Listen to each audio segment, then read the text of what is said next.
prioritize us sometimes. Nothing crazy, just explaining my feelings like a normal person in a relationship. He screenshotted it, put it on TikTok. The caption said, "The desperate pick-me who begs for attention." And someone commented, "Women who write essays in text form are red flags." And other people agreed. One person wrote, "Run bro, she's psycho," and it had 200 likes. My phone started buzzing with texts, but I ignored them because the video wasn't over.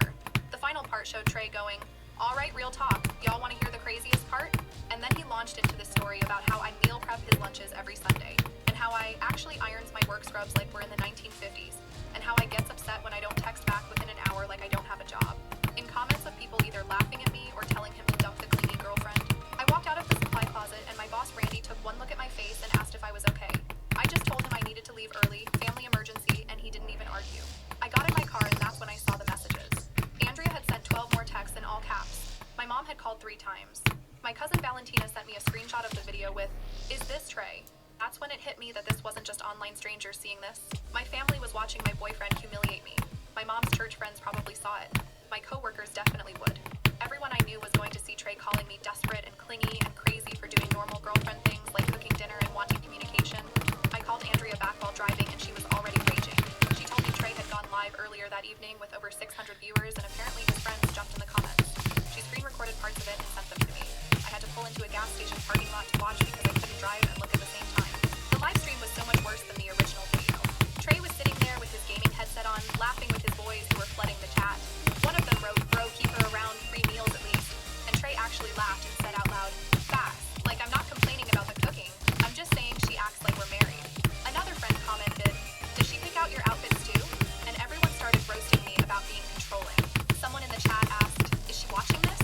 And Trey got this look on his face and said, "Oh, she's definitely crying watching this right now. She's probably already typing me a paragraph." Then he mimicked a girl crying and typing frantically and his friends in the comments went wild. People were dying laughing. The viewer count jumped to 800. I sat in that gas station parking lot watching my boyfriend of 2 years mock me to hundreds of strangers, and the only thing I could think was how I'd ironed his work shirts that morning, how I'd packed his lunch with a little note because I'm apparently a desperate psycho for doing nice things, how I texted him earlier saying I couldn't wait for him to get home because I missed him, and he'd responded with a heart emoji while probably planning this whole humiliation. Andrea kept texting me asking where I was and what I was doing. My mom called again. I ignored everything and just sat there feeling like the world's biggest idiot. 2 years of cooking his favorite meals and supporting his streaming hobby and being...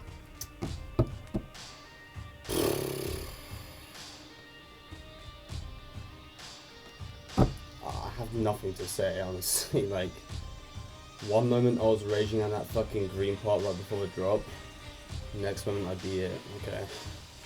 Amazing level. 10 out of 10 by far. Just wish the green part wasn't so ass. Everything else genuinely peak. Beautiful level. I'd beat this too quick, bro.